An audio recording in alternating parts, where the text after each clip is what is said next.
You're watching How Leap. Let's learn how to change app icons on your iPhone using the Shortcuts app. First, open the Shortcuts app that comes pre-installed on your iPhone. Tap the plus icon in the top right corner to create a new shortcut. Tap Add Action in the search bar. Type Open App and select the Open App action from the results. Tap the word app in the new action box and select the application you want to create a new icon for. Now tap the next button in the top right. You will be prompted to name your shortcut. Give it the same name as the app for clarity, then tap Done.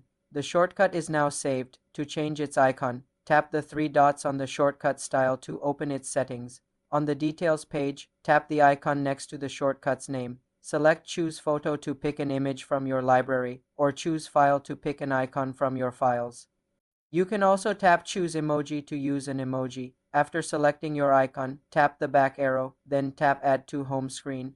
On the next screen, you can edit the name again and tap Add. Your custom icon will now appear on your home screen. For more simple computer tutorials, subscribe to the channel.